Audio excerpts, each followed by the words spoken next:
Hello friends, आप सभी का हमारे चैनल में स्वागत है। यह एक सुंदर कहानी है, एक शिक्षिका और शिष्य के बीच चल रही नफरत के बाद उत्पन्न प्यार की। दोस्तों प्लीज 2 मिनट का वक्त निकालकर इस वीडियो को पूरा जरूर देखना और पढ़ना।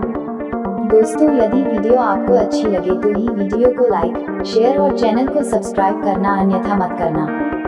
तो आइए अब कहानी को शुरू करते हैं। एक प्राथमिक स्कूल था जिसमें अंजलि नाम की एक शिक्षिका थी। वह क्लास 5 की क्लास टीचर थी। उनकी एक आदत थी कि वह क्लास में आते ही हमेशा लव यू ऑल बोला करती थी, मगर वह जानती थी कि वह सच नहीं बोल रही। वह क्लास के सभी बच्चों से एक जैसा प्यार नहीं करती थी। क्लास में एक ऐसा बच्चा था जो उनको फूटी आंख भी नहीं खाता था। उसका नाम राजू था। राजू मैंने कुचली स्थिति में स्कूला जाया करता था। उसके बाल खराब होते, जूतों के बंद खुले, शर्ट के कॉलर पर मैल के निशान। पढ़ाई के दौरान भी उसका ध्यान कहीं और होता था। मैडम के डांटने पर वह चौंक कर उन्हें देखता, मगर उसकी खाली खाली नजरों से साफ पता लगता रहता कि राजू शारीरिक रूप से क्लास में उपस्थित होने के बावजूद भी मानसिक रूप से अनुपस्थित है। धीरे धीरे मैडम को राजू से नफरत सी होने लगी। क्लास में घुसते ही राजू मैडम की आलोचना का निशाना बनने लगता। सब बुराई के उदाहरण राजू के नाम पर दिए जाते थे। क्लास के सारे बच्चे उस पर खिलखिला कर हंसते और मैडम उसको अपमानित करके संतोष प्राप्त करती। राजू ने मैडम की किसी बात का कभी कोई जवाब नहीं देता। मैडम को राजू एक बेजान पत्थर की तरह लगता, जिसके अंदर आत्मा नाम की कोई चीज नहीं थी। प्रत्येक डांट, व्यंग्य और सजा के जवाब में वह बस अपनी भावनाओं से खाली नजरों से उन्हें देखा करता और सिर झुका लेता। मैडम को अब राजू से बहुत नफरत हो चुकी थी। पहला सेमेस्टर समाप्त हो गया और प्रोग्रेस रिपोर्ट बनाने का समय आया, तो मैडम ने राजू की प्रगति रिपोर्ट में यह सब बुरी बातें लिख डाली। प्रगति रिपोर्ट माता पिता को दिखाने से पहले हेड मास्टर के पास जाया करती है। उन्होंने जब राजू की प्रोग्रेस रिपोर्ट देखी तो मैडम को बुलाया। हेड मास्टर साहब ने मैडम से कहा, मैडम प्रगति रिपोर्ट में कुछ तो राजू की प्रगति भी लिखनी चाहिए थी। आपने तो जो कुछ लिखा है इससे राजू के पिता इससे बिल्कुल निराश हो जाएंगे। मैडम ने कहा, जी मैं माफी चाहती हूँ, लेकिन राजू एक बिल्कुल ही अशिष्ट और निकम्मा बच्चा है। मुझे नहीं लगता कि मैं उसकी प्रगति के बारे में कुछ लिख सकती हूँ। मैडम घृणित लहजे में बोलकर वहाँ से उठकर चली गई। स्कूल की छुट्टी हो गई। अगले दिन हेड मास्टर साहब ने एक विचार किया और उन्होंने चपरासी के हाथों मैडम की डेस्क पर राजू की पिछले वर्षों की प्रगति रिपोर्ट रखवा दी। अगले दिन मैडम ने क्लास में प्रवेश किया तो रिपोर्ट पर नजर पड़ी। पलट कर देखा तो पता लगा कि यह राजू की रिपोर्ट है। मैडम ने सोचा कि पिछली कक्षाओं में भी राजू ने निश्चय ही यही गुण खिलाए होंगे। उन्होंने सोचा और कक्षा 3 की रिपोर्ट खोली। रिपोर्ट में टिप्पणी पढ़कर उनकी आश्चर्य की कोई सीमा न रही जब उन्होंने देखा कि रिपोर्ट उसकी तारीफों से भरी पड़ी है। राजू जैसा बुद्धिमान बच्चा मैंने आज तक नहीं देखा। बेहद संवेदनशील बच्चा है और लिखा था, राजू अपने मित्रों और शिक्षकों से बेहद लगाव रखता है। अंतिम सेमेस्टर में भी राजू ने प्रथम स्थान प्राप्त कर लिया है। मैडम ने अनिश्चित स्थिति में कक्षा 4 की रिपोर्ट खोली। राजू ने अपनी मां की बीमारी का बेहद प्रभाव लिया। उसका ध्यान पढ़ाई से हट रहा है। राजू की मां को अंतिम चरण का कैंसर हुआ है। घर पर उसका और कोई ध्यान रखने वाला नहीं है, जिसका गहरा प्रभाव उसकी पढ़ाई पर पड़ा है। नीचे हेड मास्टर ने लिखा कि राजू की मां मर चुकी है और इसके साथ ही राजू के जीवन की चमक और रौनक भी। राजू को बचाना होगा इससे पहले कि बहुत देर हो जाए। यह पढ़कर मैडम के दिमाग पर बहुत बड़ा बोझ हावी हो गया। मैडम ने कांपते हाथों से प्रगति रिपोर्ट बंद की और मैडम की आंखों से एक के बाद एक आंसू गिरने लगे। मैडम ने साड़ी से अपने आंसू पोंछे। अगले दिन जब मैडम क्लास में दाखिल हुई तो उन्होंने अपनी आदत के अनुसार अपना पारंपरिक वाक्यांश आई लव यू और दोहराया, मगर वह जानती थी कि वह आज भी झूठ बोल रही हैं, क्योंकि इसी क्लास में बैठे एक उलझे बालों वाले बच्चे राजू के लिए जो प्यार वह आज अपने दिल में महसूस कर रही थी, वह क्लास में बैठे अन्य बच्चे से कहीं अधिक था। पढ़ाई के दौरान उन्होंने रोजाना दिनचर्या की तरह एक सवाल राजू पर दागा और हमेशा की तरह राजू ने सिर झुका लिया।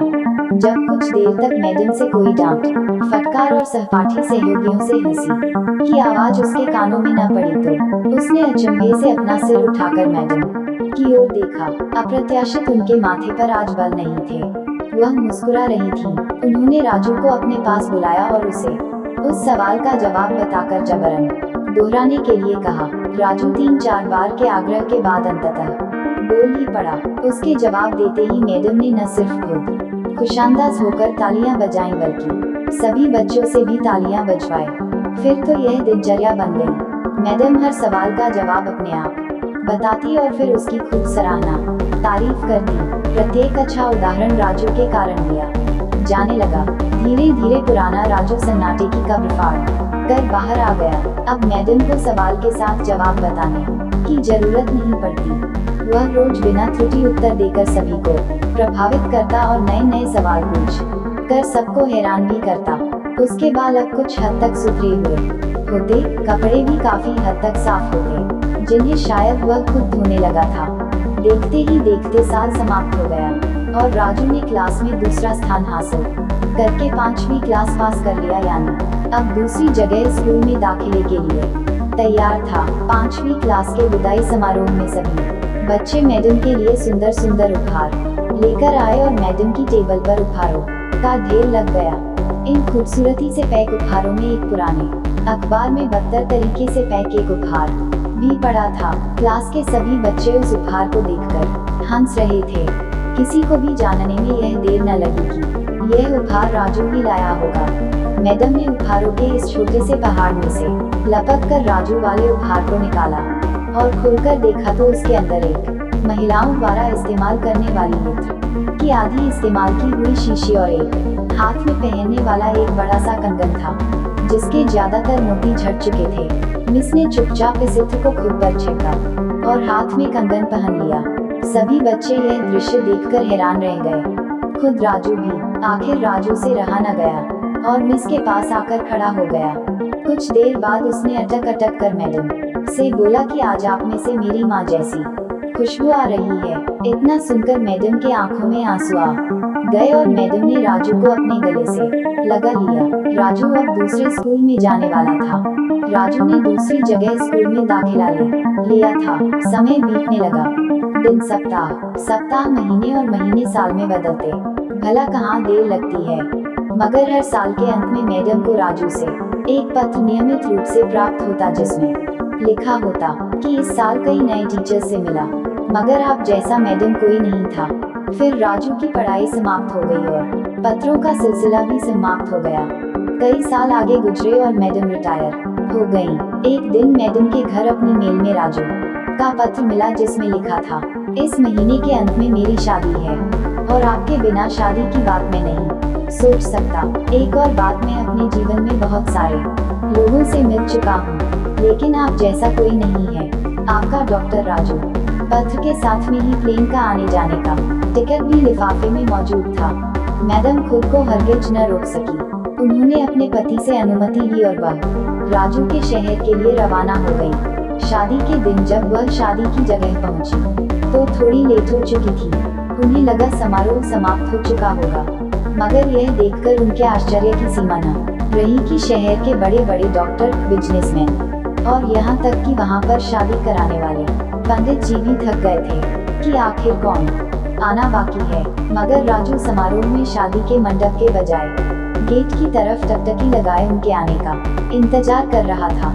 फिर सबने देखा कि जैसे ही एक बुढ़ी औरत ने गेट से प्रवेश किया, राजू उनकी ओर लपका और उनका वही हाथ पकड़ा जिसमें उन्होंने अब तक वह कंगन पहना हुआ था और उन्हें सीधा मंच पर ले गया।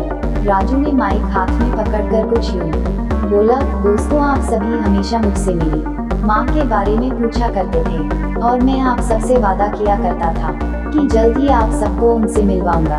ध्यान से देखो, यह है मेरी प्यारी सी माँ, दुनिया की सबसे अच्छी है यह मेरी माँ, यह मेरी माँ है। प्रिय दोस्तों, इस सुंदर कहानी को सिर्फ शिक्षक और शिष्य के रिश्ते के कारण ही मत सोचिएगा। अपने आसपास देखो, राजू जैसे कई फूल मुरझा रहे हैं जिन्हें आपका जरा सा ध्यान, प्यार और स्नेह नया जीवन दे सकता है। Thanks for watching my story video. तो दोस्तों मिलते हैं अगली नई स्टोरी वीडियो में, तब तक के लिए बाय बाय।